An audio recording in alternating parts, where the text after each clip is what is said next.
I've been working for Medtronic, the pacemaker company, for about 10 years. Before that, I worked in the cath lab for about 5 years.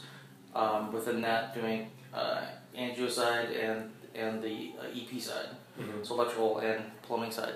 I also worked in the ER. I was a paramedic firefighter for almost 10 years. Come on in. We're probably have to grab another chair. So I am a jack of all trades, master of none, essentially. I've been around a lot from the office, from the hospital side of stuff, so if there's any things that you guys are uncomfortable with or something you would like me to talk about instead of just looking at a bradyarrhythmias and indications, by all means. And how far along are you? Are you the same? Yeah, third year? but I'm on the same, like, first rotation. Okay. So we all know tertiary heart blocks, secondary heart blocks, tachy, flutter, fib. Yes. Okay.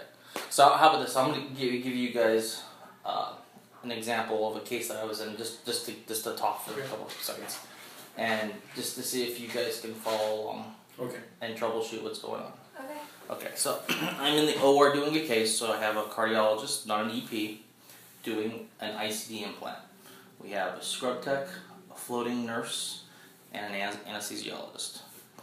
Patient is fully draped and covered. We have about a 6x6 op site open up at the left chest. We already have an incision made. We have a sheath in for access into the axillary vein. We were starting to put in our first RV lead. We have x-ray in the room. We have a C-arm over top of the chest. The doc has the pedals. So as he's over there moving the lead, and I look over and he's stepping on the pedal, moving the RV lead, trying to get it to cross the valve. We look over at the monitor. The patient's in sinus brady, we'll say 50s. Pulse ox is flat. I ask what's going on with the pulse ox. Anesthesiologist says pulse ox fell off a couple minutes as the C-arm came in. I think it knocked it off his finger. Once you guys are done fluoroing, I'll put it back on. So the doc's sitting there trying to get his RV lead in, and I tell him, stay on fluoro. And he's all, it looks good. No, stay on fluoro. He goes, well, sorry. Fluoro is when you're stepping on the pedal and have active x-ray. Oh, okay. So it's not just like one picture, it's just where everything's just... Yeah. It's that scary part, okay. Yeah. So you have to wear lead and all that Yeah. stuff. So he's all, everything looks good. I'm going to stay on, so keep your foot on the pedal. So he's all, what do you see? And I'm all, our heart shadow's not moving. So what would you guys think by that if I said that to you? Your heart. Yeah. You look over at the monitor, patient's in normal sinus bradycardia at 50. Oh, wow. So, electrical death or no? Oh, it's bradycardia, you're just not with seeing no the pulse. What's that called? pulseless bradycardia. It's like no electrical activity. Oh, he has sinus brady. Yeah, it's electrical. On the monitor, you see EKG running at 50. 50, which isn't bad. Right. Yeah. But our heart shadow's not moving. Yeah. So we're actually looking at the heart via X-ray, and you typically see this going on, and we don't see that. Yeah. So what we're in is what's called PEA. You were there. Pulseless electrical activity. Just because you see a beat doesn't mean there's a beat. Yeah. It just means that chemically it's going, but mechanically it's not functioning. So I think you're in PEA, doc, and so then my doc, who's a friend of mine, goes, do we have a pulse? And the anesthesiologist goes, yeah, we have a pulse. So I step up closer to them all. No, you don't. You don't have a pulse. So he started taking carotid pulse. He's all, no, I don't think I have a pulse. Because if I can see the heart and the heart's not moving, you're not going to feel a pulse. So we start from there. Okay. And everybody kind of stops. Kind of gets stagnant. Like, where do we go from here? So I go, okay, someone start chest compressions. This is me being a paramedic running all these things in the past. Someone start chest compressions. So my doc now is doing chest compressions, and he pushes the C-arm out of the way and starts doing chest compressions. Alright, so now we're starting our ALS drugs. Are you familiar with coding drugs? So you push epi at this point? Okay, that's your first drug, right? Shock, if it's shock, shock, shock. If it's a VF or VT. Then it's, is that beta? Hemio. No, he's right. It was epi. Epi's Oh, it's epi. epi, okay. Epi, Lido. But anyway, so I don't want to confuse you guys. I don't know where you guys are at in your ALS. We've actually taken ALS. It's just been a while. Brady is epi pretty much the whole time. You can also go atropine also if it's Brady. So he starts pushing his epinephrine, right? Mm-hmm. He's opening up the fluids, and my doc's doing chest compressions, and I'm going, why is our floor wet? Hey guys, stop. Why is the floor wet?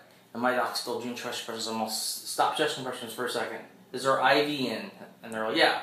So now my doc, again, is my friend, he grabs the whole sterile sheet, rips it off this patient, and in the OR, and in the cath lab sometimes, they take the sheet and they wrap the arm around to hold the arms in.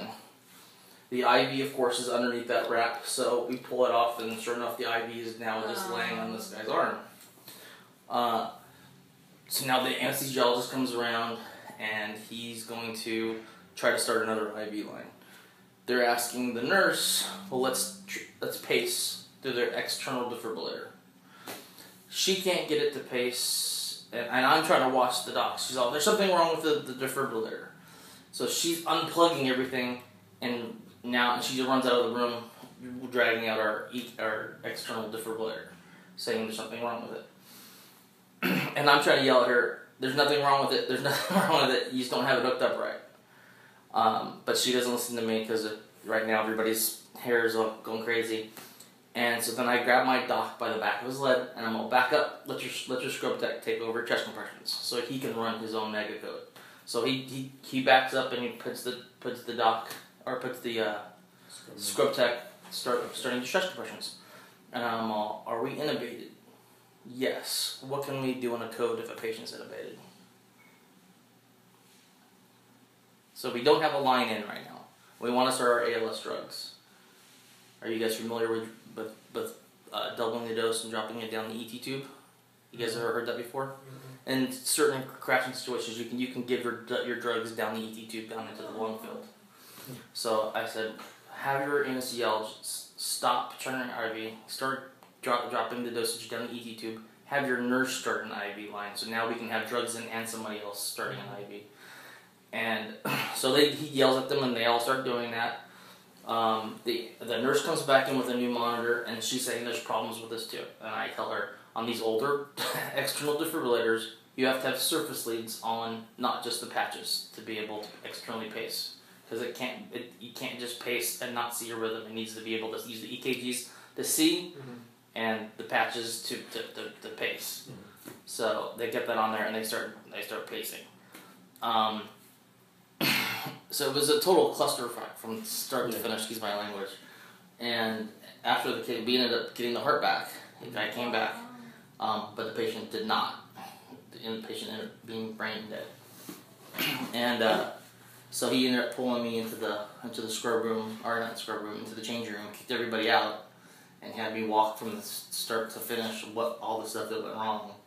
You know, from the nurse not knowing how to use the equipment, from the anesthesiologist not paying attention and just assuming something else is going on and then not listening. And then at the end of it, the anesthesiologist got fired. So was the pulse ox on? It was on. It was just flat because the heart wasn't beating to create a waveform. And they ended up having to change the way they trained the OR nurses because the amount of time that they're actually doing something where it's heart related is very small in this community hospital, so they're not. That's just another tool they pull into the room, so they weren't real comfortable using it either. And so essentially, my lesson to you is you can't assume that anybody else in the room knows what they're doing. Are you recording? No. Oh, yeah. Okay. Oh, you are recording? Oh, Yeah, great. recording. Great. Fantastic. Now I have to really watch what I say. But like I said, the thing I can tell you is that sometimes you need to step back and kind of watch everybody and understand what everybody's supposed to be doing. And as the doc, that essentially is your deal. But that was just like one, the ceilings crashing kind of a thing on everything. And from that point on, this doctor would not do a case unless I was in the room with him. Just because, I was watching his back for everything. But that's one of those things when things can go bad, and things can go bad all over the place. Is that a common thing to go into PEA? Nope. Okay. If it was, then everybody would be prepared for that. Yeah. So it's that 1 in 100 case that something like that happens. But to know that you can use your heart shadow as another way to look at is your heart beating. Because some people go, I can't feel a pulse, and if you have fluoro there, I can see if the heart's beating. It may be weak enough that you can't feel it, and especially a radial pulse versus a carotid pulse. And see the heart moving. But I can see that the heart's moving, so I know it's moving. But then again, is it strong enough to push the blood? Do I need to do chest compressions anyway? So that's your decision that you'd have to make at the moment. So what kind of specialties are you guys looking? Are you even thought about it yet? Think about internal medicine, general surgery. Pediatrics or general surgery. Very nice. Pediatrics or radiology. Very nice. That's scary. Pediatric stuff scares me because It's kids. everything's so much smaller and hardcore. Yeah, but they're so resilient. They're strong little guys. Right. It just always seems so heartbreaking. As far as as a medic, you get those patients that die from car accidents and stuff like that, and you kind of go, well, it's part of life. But when it's I'll give you an example. I had this. I just had my first kid, and nothing's ever bothered me, from gunshot wounds to suicides, and I've just you kind of have that morbid humor, and you kind of keep going. And then I don't know, 6 or 7 months after I had my first kid, St. Patrick's Day, some drunk hit a car and decided to back up, and during the day, decided to back up and drive up through the lawn and go back and keep going instead of get caught for drunk driving. And as he did it, he drove down another block and ran through a stop sign and hit another car. So we get pull up. It's a non-injury incident, just airbags deployed, and people are pissed off because this guy's drunk. And as we're walking back, I see all those drag marks and blood all over the ground. And I'm going, what's the blood? And we look under the car, and sure enough, there's a little tricycle and a little 4-year-old little girl that's trapped underneath this car, that when he went up on the sidewalk, he hit her and dragged her all the way down the street. And we had to put these giant bags underneath the car to lift the car up to free her. We couldn't free her from the bike. She was so embedded into the bike, and she, of course, didn't make it. And that was something that stuck with me as far as pediatrics going. This is just, obviously it's not right. And from that moment, all the kid things bothered me. I think a lot of it is because I can relate to it once I had my own kid. But scary stuff. Yeah, we had my first rotation, third week, we had a kid that didn't make it. It was a Down syndrome kid that also had tetralogy. But the first 3 days he was normal and fine and checked out. He knew he'd have to have heart surgery at some point in the first year of life, but we didn't think it was going to have to happen. So we discharged him on a Saturday, and he came back Monday purple. Sent him to the ER. And by the time he got to the ER, he coded and he didn't make it. No, that's hard. That's my toughest intubation was a burn victim that was a Down syndrome kid. Yeah. And Down syndrome are already tough, and burn victims are already tough. You add them together, it's this is not going to happen. But do you guys have any questions from what you guys have seen here so far in the office? We haven't seen a pacemaker being implanted yet. You haven't seen a pacemaker implanted yet? Not yet. Okay. Are you hot? I am hot. Yeah. Yeah, that's what I think. I was gonna This say, room is well, maybe always this is hot. me, but it's freaking Africa hot in here, and I'm being recorded. So this may not be the best one to go over basic pacing stuff. Yes. You trying to sweat me out in here or something? What's going on? What's up, man? How's it going? All right. Yeah, sure. I'll turn it on. Yeah, sure. Well, thanks for turning on the air, Romero. Thank you. This room is notorious. All the patients start sweating too. This is horrible in here. Yeah, if you don't want to go over a presentation, I don't mind going over those case presentations that you That just... was cool. Oh, the what if instances? Yeah. Are you I'm trying listening? to, I turned it on, but it is really warm in here. Yeah, I'm sweating. You guys can tell, huh? It's Oh, like that's when right, we're yeah. fatting Julia. It's just great. They're all like this little. You're supposed to have a big old leaf, though. I think is what you're supposed to have, isn't it? Good afternoon exercise. Did it come on yet? Yeah, I can feel it. I hear nothing. I think it's on. I can feel it. You can? Yeah. Well, I'm glad you're comfortable. Just kidding. Thanks, buddy. Yeah. Thanks. Alright, so then we won't dive into this stuff, any of this stuff. What I can do is I can get you guys a website Okay. that you guys can log in on. And there's like 20 different courses that are on there. They go from Brady to Tacky, implants, and you guys can get CEs from it. I don't know if you guys need that's CEs cool. at all. Not yet, but Not yet, but it's we- still nice to learn. And if you whatever you guys complete, I get credit for. Aw. As far as so, if you do it, that's fantastic. If you don't do it, I don't get negative from it, but it's. I'll get you guys the stuff. All you have to do is create a login and password for it. Okay. That's cool. But a Brady implant. What do you guys know of pacemakers? They're good for Brady to pump up the heart. Okay, so if the heart goes too slow, Yeah. that's definitely one of the things it's really there for. Leads. How many leads? 2? Is that it? No. So Some have 3, 4. right? Is it 4 leads? Nope. No. It's 3. 2. I know for sure 2. Well, there are multiple different pacemakers. It matters on the reason you're getting it. If you have chronic AF, could we put a dual chamber pacemaker in? Yes. But what are we doing in the atrium other than just confirming that they're in AFib all the time? So therefore, we could just put a single chamber pacemaker into the ventricle and control the rate, right? Mhm. So we can, if they have fast heart rates, we can load them up with beta blockers or whatever, and know the pacemakers will do it. And even still, if that doesn't work, we can do an AV node ablation, disconnect the top from the bottom, and not worry about that anymore, and just control the bottom chamber completely. Outside of the U.S., if there's patients that have sick sinus and they know that there's no problems with conduction between atrium to the ventricle, they'll put a single chamber into the atrium, knowing that'll control the rate. Here in the States, I don't see that ever. There's I think there's just too much liability. They worry that you were in there doing it, and don't you worry at some point there's going to be some kind of AV block, and you're not recording anything in the ventricle. Don't you feel more comfortable having two leads, and that just kind of becomes the norm there.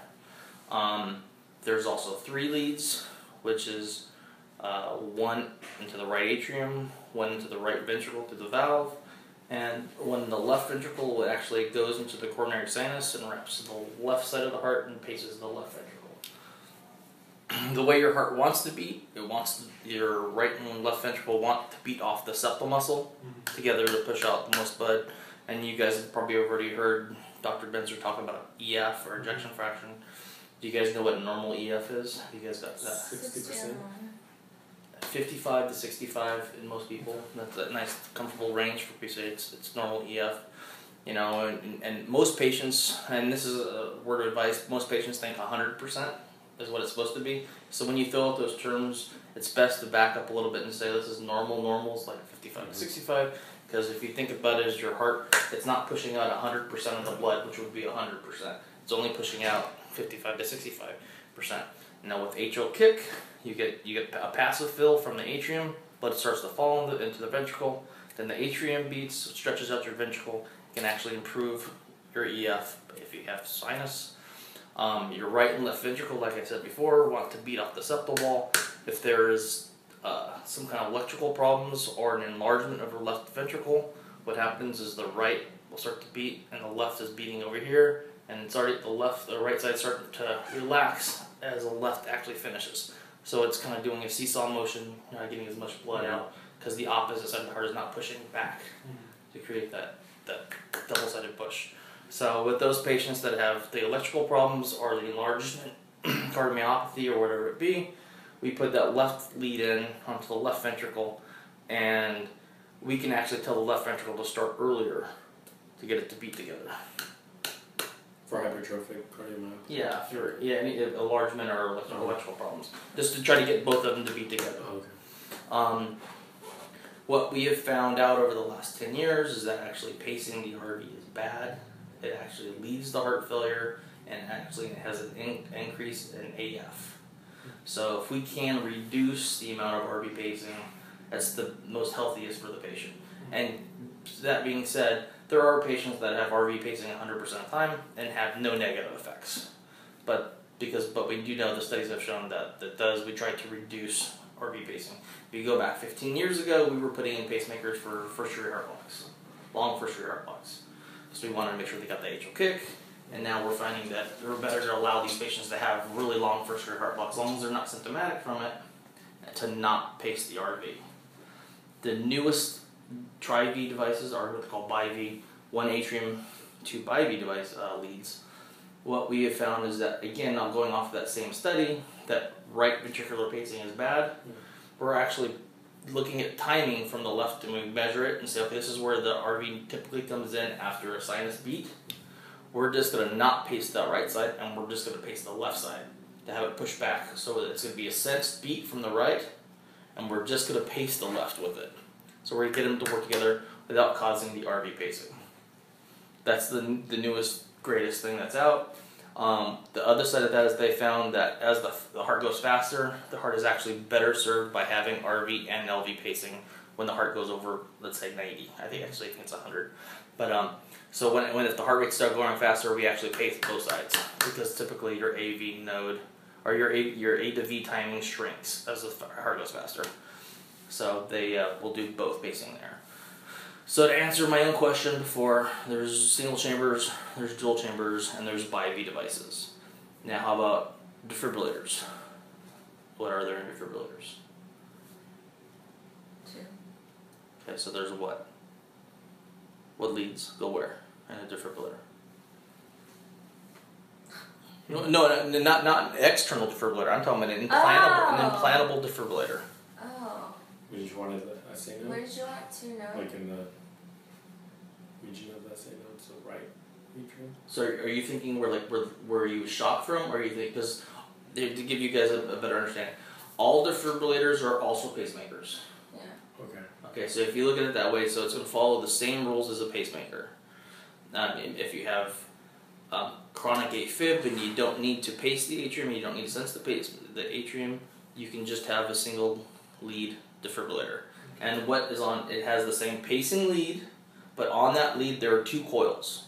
There's a coil that rests in the RV and a coil that sits up in the F.A.C.C. So it sits like this. So it'll actually shock between those 2 vectors and also the can. So you have this trifecta shocking for rescue if you need to. So we have a single lead. Now by using a single lead, what we're typically using is rate to say this is going fast. We can also use morphology to say we can take a picture of this is what a normal heartbeat looks like, and if it's going fast, does that morphology match to what a normal one when it goes fast? So we can actually use morphology, but if you have patients that have intermittent like bundle branch blocks or whatever, if their morphology is changing all the time, then those patients are definitely not going to benefit from that, because it could definitely be fooled.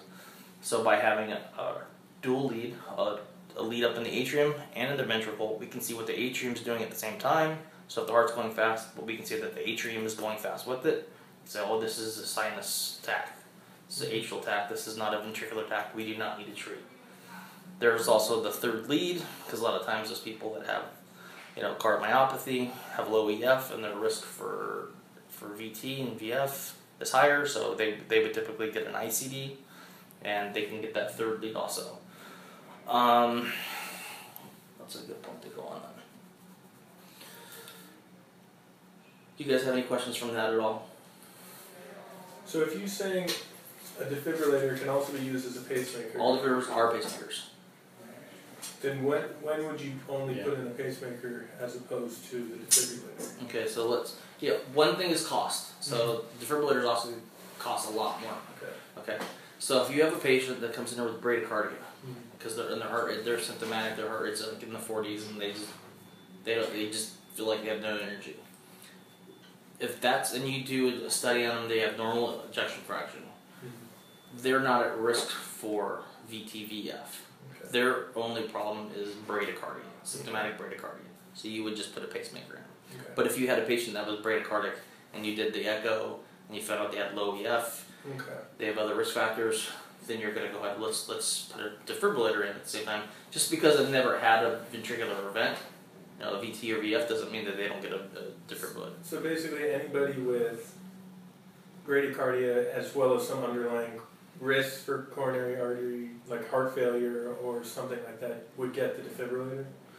If they meet the criteria, it's the indications. Like I said, if they come in, if they have a low, EF, and you talk about the EF, EF less than 35. Okay. So that increases your risk for VT-VF.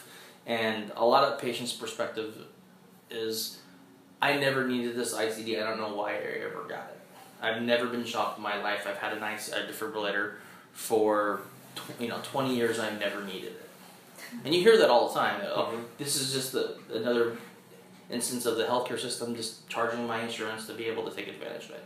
Most people think because they've never needed it, they never needed a shock, therefore they never needed it. And that's not the way to look at this. It's, it's if you look at it by the numbers, it's 2 747s crash every day. That's how many people die of sudden cardiac death. That's from people that could be saved if they had a defibrillator. So just in the numbers, that's why we do it. Now, the first thing the device does, it is a tattletale. It records arrhythmias. So if you have a patient, that patient I just told you that never needed it, and we can say, you're having non-sustained VTs. Sorry, I can go off here. You've had non-sustained VTs. Let's say you've had runs of VT that lasted 12 beats. The device does not treat anything just because it has a run of VT. It has to be sustained VT, something that would be symptomatic.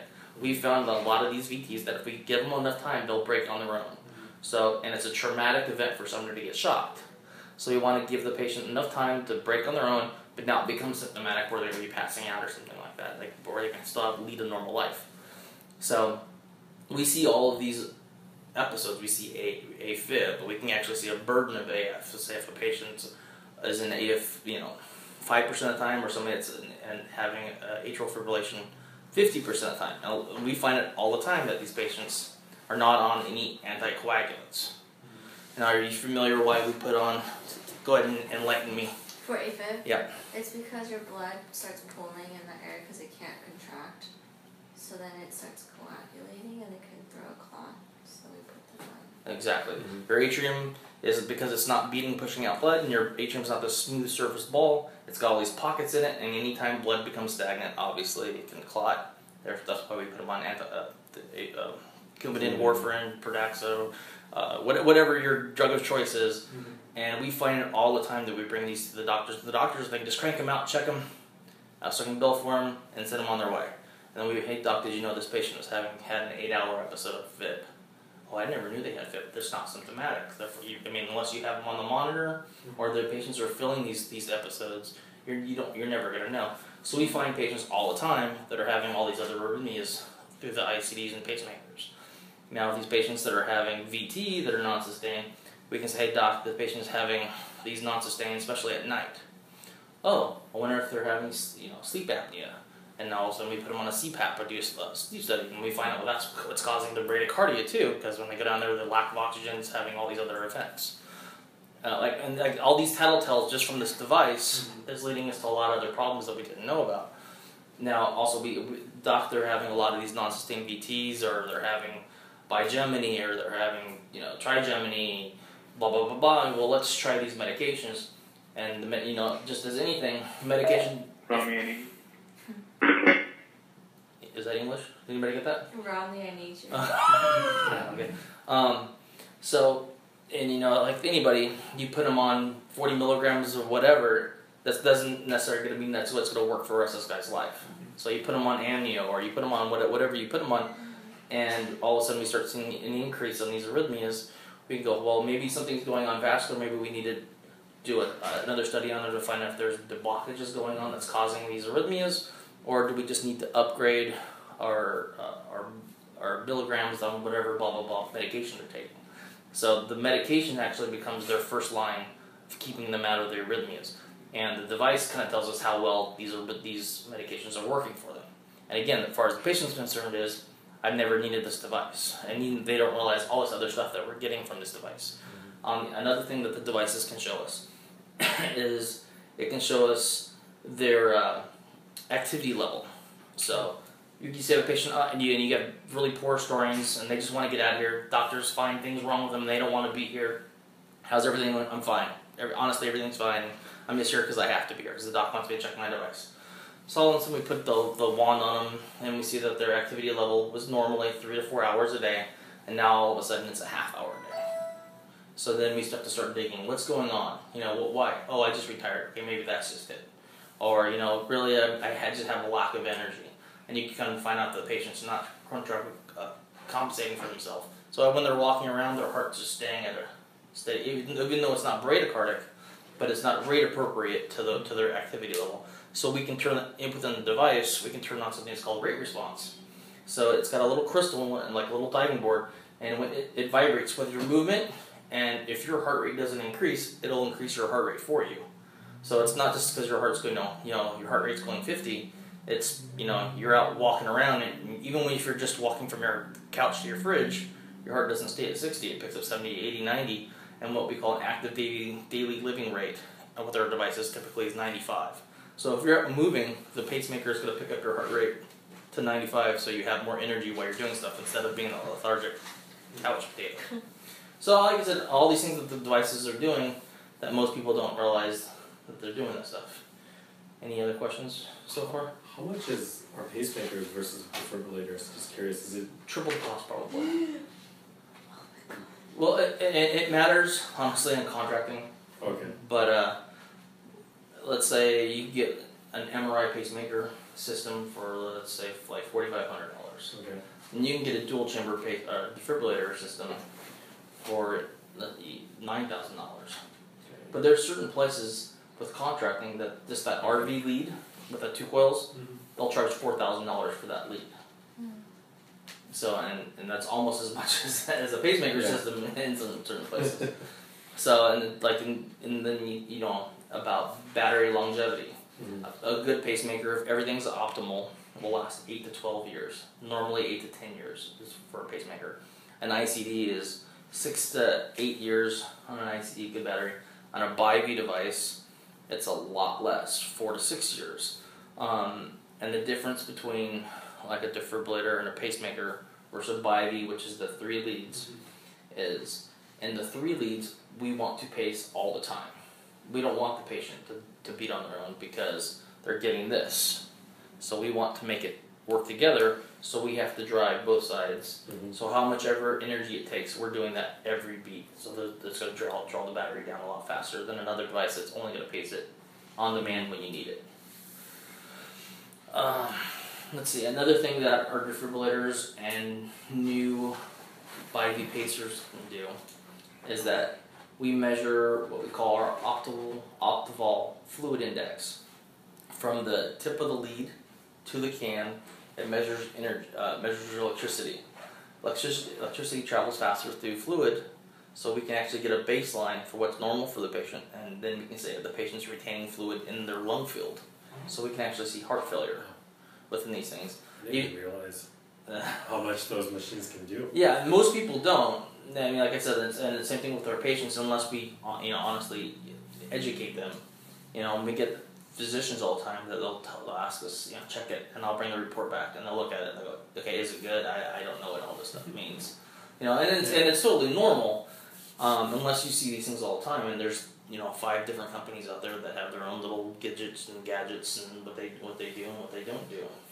So I work for Medtronic. Sometimes they call it the Big Blue. We're the number 1 in the world as far as technology and implants. Right behind us, there are the 2 big ones. There's St. Jude and Boston, and they flip-flop for who's 2 and 3. Currently, I believe 2 is St. Jude. They're the one of the white programmers you guys have here. Boston Scientific is a blue programmer also, but it typically has a bag that's like buttoned on top of the programmer. I don't know if you guys have seen any of these programmers. No, not yet. And then the one that checks the pacemaker. I think it was like a blue. Yeah, there's one blue one that's ours, and there's another blue one that is Boston's. and then there's Ella or Soren, and that's another white one, and then there's another one that kind of has actually I don't know which one you guys have. There's a couple different ones. There's Biotronic, and that's Biotronic and Ella are the two smaller pacing companies. They're based out of Germany and Italy, I believe, and they're very few and far between. But there's a couple here. I think you guys check. And it's if you know when the docs get to the point he's asked you to interrogate these devices. Yeah, and I was just wondering if that would be cool if you taught us how to do it. Oh, I mean, it's on all of them. Interrogating is easy. Oh, really? Okay. Yeah, You just put it right. It's like a mouse wand. It's got a magnet. I saw it. Yeah, and you just put it right over top of the device, and you tell the programmers to go, and then it'll interrogate. Okay. That's an interrogation, and that's a billable process. The difficulty is reading it. There's two different. There's one thing you're just pulling down the information that the device is stored, but then there's also testing that you can do. So when we get in there, the first thing that everybody wants to know, how's my battery looking? Most of them, the newer devices, will give you like a battery estimation, if not just a voltage on the battery. And every company has a normal voltage, so to tell you what's normal voltage is going to be crazy because in certain devices it's going to tell you it's time to change out for the exact same voltage on another device. It's going to tell you have 5 years. So, but most of them will have like a time frame about estimation on battery. The second thing we do is we check impedances, which is the integrity of the leads. So a normal impedance is typically between 300 and we'll say 1300 ohms. And what's normal for one person could be totally, again, not normal for the next person. So it's all good to have a graph of what's normal for them. Because if I check it and it's at 700 and they go, okay, 700 is in normal range. But 3 weeks ago, if it was 400, obviously something has changed. Mm-hmm. And on our devices, the devices are super smart. They check themselves every single day. I'm trying not to bore you guys too bad. But it'll have a graph and it'll put a dot for each day that they check something. Yeah. So you can see this by normal, by the line. So if you see the dots for impedance and all of a sudden the dots start going up, that leads us that it leads either fracturing or fractured. Now the lead is not just one solid wire that goes down from the can to the heart. It's actually a bunch of wires that are kind of intertwining that you'd see inside of a normal power cable. And under the clavicles as a normal place where these leads will get clavicle crushed where the patient's doing these repetitive motions, and the clavicle and the rib bone is right where the lead goes through. So you sometimes can get clavicle crushed on these leads, and it'll start to fracture and fray some of these wires. And as that's happening, we'll see a rise in impedance. So obviously, if you see a patient that's completely dependent, we're recording. So as you see an incline on the wires fraying, you know that there's something going on, and if the patient is completely dependent, we would want to change this out faster than somebody that's not, because they're living off of that wire. And then the second thing we can check is sensing. So the device is pacing based off of what it senses or it does not sense. So we want to make sure that the device can see the atrium and the ventricle, so it knows when not to pace, and when it doesn't see it, it'll pace. So the devices will record what a P wave and what an R wave measures at. Normally you can see changes there. If the lead is moved, sometimes we'll see a drastic change there. The last thing that it checks, as far as testing, is it will check thresholds, how much energy it takes to capture either the atrium or the ventricles. So we'll get it does it by two measures. It does it by voltage, and it does it by pulse width, the time delivered. Mm. So on a normal device, we typically would see it between 2.5, a setting at 2.5 at 0.4 milliseconds, and then the testing threshold, we'll say, is at 1. So it takes 1 volt at 0.4 pulse width to capture either the atrium or the ventricle. And what we want to do is we want to have a safety margin, that if it takes 1 volt to pace, we want to have at least 2 volts programmed at all times, so we know that it's going to capture. At first, at implant, we'll give it a bigger safety margin, because that's when the leads are more apt to move or fall out of place. So we want to, have something, give them extra energy just in case. especially if they need it, if they're dependent upon it. Another thing to know, like I already explained, rate response to you guys as patients that they're not picking up when they're doing activity. Another thing that we've seen out there is there's patients that have rate drop. Let's say if you're out doing an activity and your heart rate's going 110, and all of a sudden your heart drops to 60, even though 60 is in normal range, but people can pass out from that, just having a sudden drop. And we have devices that'll actually pick up on that. And if it sees a drop, even though it's still within normal range, it'll pick it back up and pace it for a short time and slowly bring it back down so people don't pass out from normal heart rates. That's what we call rate drop response. Those are amazing devices. Yeah, because there's a lot of things. Yeah, there's a lot of things that these things are doing that most people don't realize, and it is, I like to call it a tattletale. Like I said, it is recording your events, your fast and slow events. It also tells me how often you're using it. And it'll break it down your A pacing and V sensing at 8%. Your A sensing and V pacing, and it'll break it down to all 4 categories, so I can actually see how much you're using it and for why. I can see a rate response graph that even if I don't have rate response on, and the patients are telling me that they're fine, but if I see that they're spending all of their time in a rate of 60, that means they're not getting good rate response. Their body is not changing their heart rate per their activity level, so then that's a patient I would want to turn on rate response for. So that's another graph we get in there. I already went over the Optival, which is the fluid index. And you just said turn on rate response. So is this something that you can adjust on the patient as you go? These devices, when you put the wand on it, we can do all the tests that the device do itself from the outside. We can talk to the device. We can change pacing modes. There's, we can turn a dual chamber pacemaker into a single chamber pacemaker. We can tell just pace from the atrium, or just pace from the ventricle, or just look at the atrium and pace from the ventricle, or just pace the atrium and just look at the ventricle. And then we can say turn rate response on, turn rate response off. This patient doesn't feel good at a rate of 60, let's raise their lower rate to 70, let's raise their lower rate to 90. Sometimes the docs will do an ablation, and instead of having them at a base rate of 60, they'll set their base rate at 70 or 80 to try to not let their heart go slow enough to start having those early beats that could trigger their arrhythmias back. It's overdriving the pacing. Another thing that these devices have, and it's kind of going back a couple steps, but when we were talking about how these devices, tell us if we can change their medications, and if not, it can shock you, which we all know the defibrillators can. But before it even goes to a shock, it has what's called anti-tachy pacing. And about 70% of the arrhythmias that are out there fall into the VT zone instead of a VF. Are you guys familiar with the difference between ventricular tachycardia versus ventricular fibrillation? Is it the regular rhythm? Fibrillation, they're not contracting. No. Fibrillation is a spasm because it's firing from all different cells.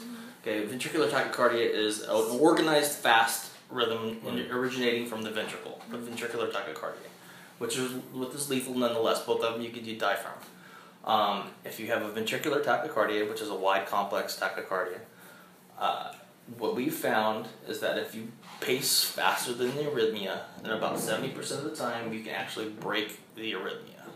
So if a patient all of a sudden takes off and they're going at 210 beats per minute, but the device senses it and it meets the criteria that it's lasted long enough, it can start therapy.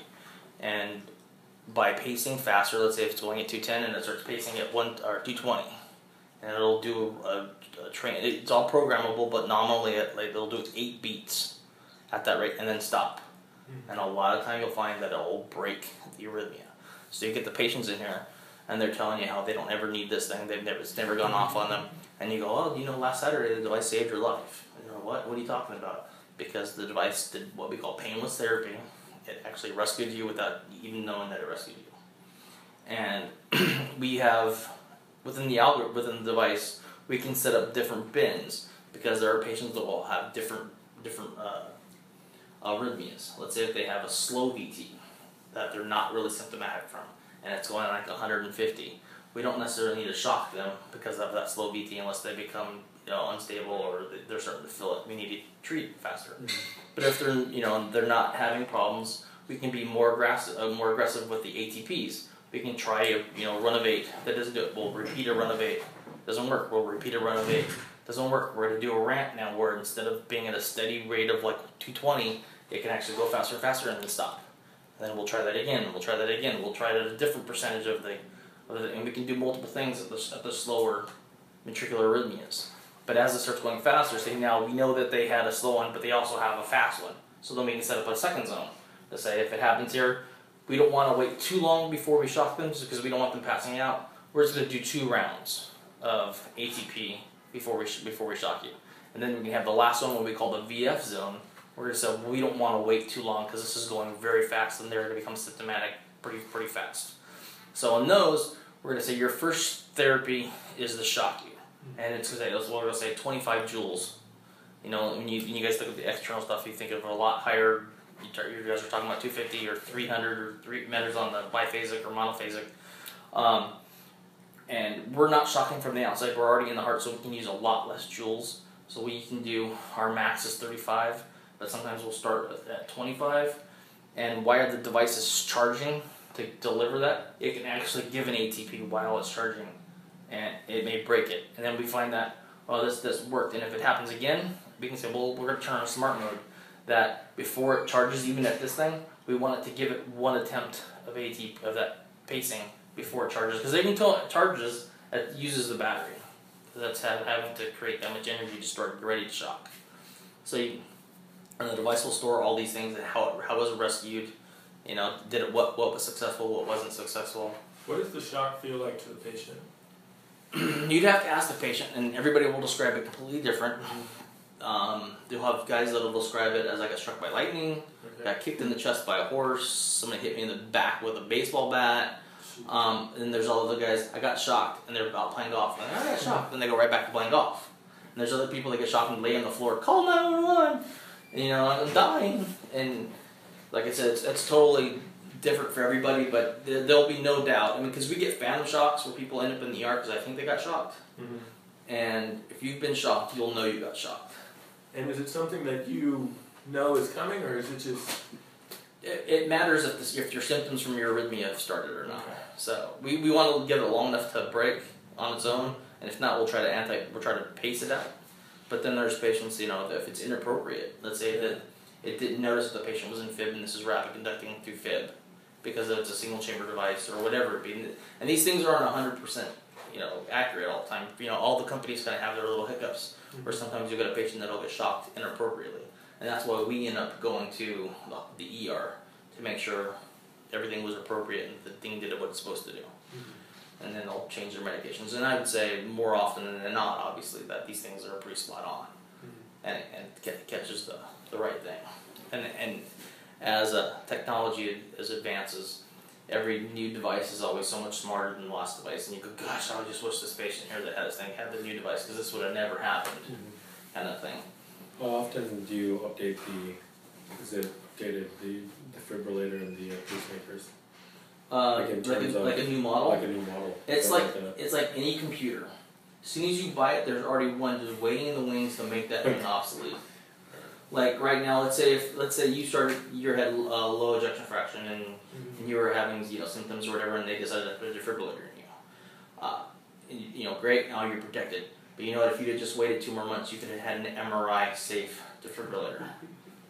Which that means that you can have an MRI with that device because currently you're not. Insurance won't cover it, and why we can't? It's because we have to jump through all the bells, all the hoops for the FDA to get something approved like that. Even though outside the country we already have one that we're implanting. So the R&D, they always have something that's better. lying with like the next big thing that's coming for pacemakers. Like we kind of talked about it, how you have the can, which is the brain of the system, and you have these leads. And I kind of already talked about how these leads can fray and break. Or another thing that can happen is the insulation around them could get cut during the implant, or something happens where it wears away or rubs away against the bone or something, and you can have an insulation breach. So you're looking at that impedance, the impedance drops from that instead of going up like a fracture. one of the next things they have coming up is a leadless pacemaker. So the lead and the device is all on the same thing. They take it in, they take it all the way down to the like the ventricle, and once they get it in place, there's these little arms that reach out and grab into the tissue and hold the pacemaker, which is this big in the ventricle or in the atrium, and that will be your only device, so you don't have to worry about fracturing anymore.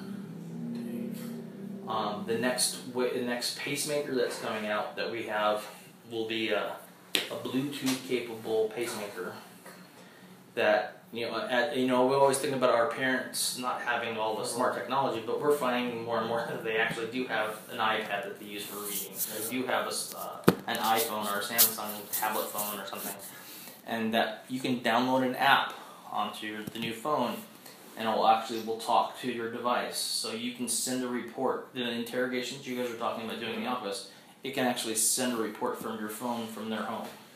Wow. So that's the next thing that's coming. So like you said, how often does it come obsolete? It's like once you go, God, man, I just wish I could wait for that, because then I wouldn't have to come in every 3 months and have this thing checked. I can just send you a report, and if they see anything on it, they'd call me in, and they'd come in, and they would reprogram it. But on the opposite end, you have the patients going, I wish you could have these things last longer. Can't you get me a rechargeable battery? I don't want to have surgery. And there's always the risk with changeouts. But also by not having that, you also lose out on all the new technology that comes up. Like if you went back 15 years, the size of the device was huge. These devices were so huge, actually, if you go back far enough, that you couldn't have a pectoral implant. You actually had to have an abdominal implant because they had to hide it in your gut. So these things have started getting smaller and smaller to now where we can implant them up here.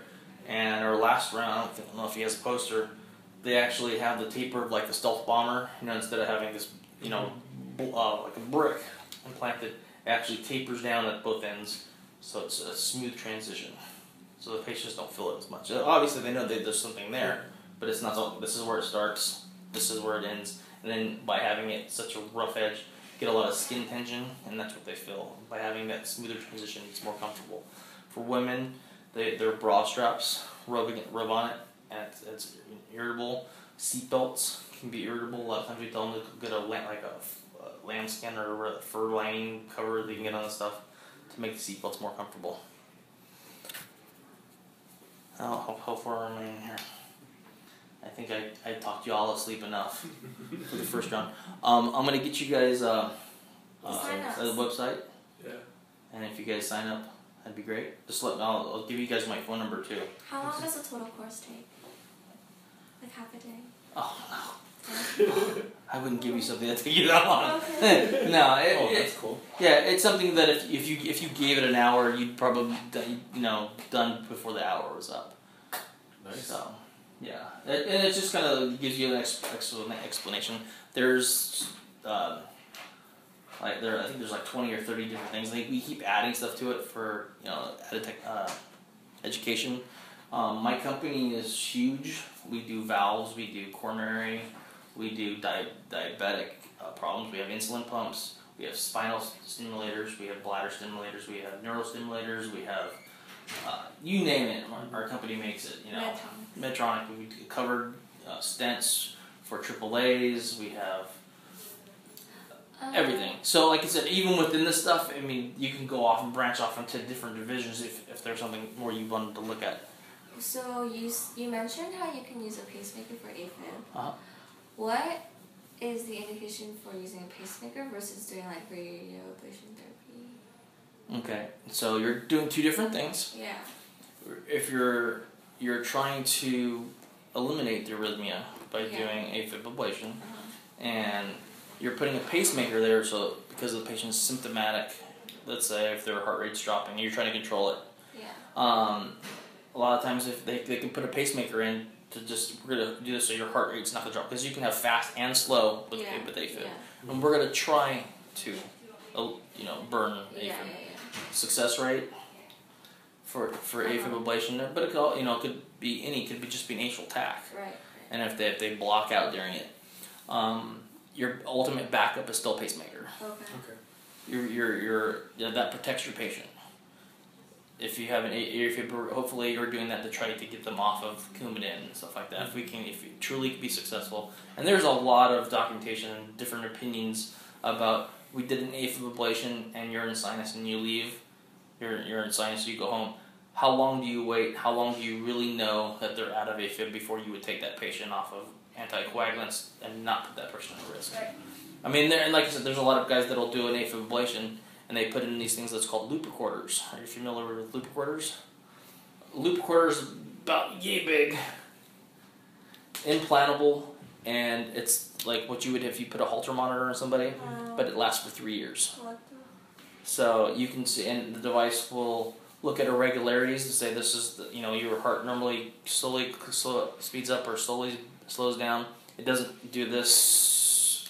Yeah. Kind of all over the place. So the device will see the irregularities. It can also record fast heart rates. It can also record slow heart rates, and it'll bin it all. So it can send you to a module at home and kind of give you a full picture of if they're really out of the arrhythmias. That's if they don't have the device, because otherwise your pacemaker would tell you that anyway. Is standard practice still to anticoag with the pacemaker? You'd have to ask the boss as far as. It's the region. Yeah. There's always going to be patients that you don't meet the standards because patients have GI problems, GI bleeds, they're big fall risks. Okay. You have patients that just don't want to take rat poison, or whatever. I mean, whatever it is, you're always going to have those things. And if you have this, patient that's I refuse to take Coumadin, I'm going to have problems bleeding. I had blah blah blah problem before. I've had a neighbor that's had blah blah blah problem or whatever. And they know about the stuff and they don't want to take it. And obviously you can try different medications that are, a little more controlled. You don't have to do so much follow-ups and Eliquis, and you guys are probably more versed in all that stuff than I ever would be. But then that's the patients you're obviously going to go, well, let's try to do some of these ablations to try to get rid of them. And it's good that you guys are getting your exposure to Dr. Ben-Zur with this kind of stuff, because there's so many arrhythmias that you see physicians that just gonna go, well, just take this medication, and or I hope it kind of help, kind of get controls it. That we could totally fix if they actually send it to a specialist. Like atrial flutter, it drives me crazy when I see somebody that has atrial flutter, especially if they have symptoms from it. And you go, that is such an easy arrhythmia to fix. Most of them are just burned on the isthmus line. It stops that. I mean, you guys have been there and seen some of these, how fast a flutter ablation can really be, and they don't send them for atrial tacs. Send them in. Now, and what we're going to start seeing is you'll still see a lot more increase on the AFib ablations, but we may start seeing an increase on VTAC ablations, because if we can really truly find a pinpoint of scar tissue and fix those things. Reduce the risk of them going into these lethal arrhythmias. Good times. Are you in a rush right now? What do you need? No, Dr. Ben-Zur gave us an EKG book to go over, and I was wondering if you can just point out a few, Bring it on. Turn this off. And I'm like, oh. I'm sorry. Yeah. We can stop the recording since. Yeah.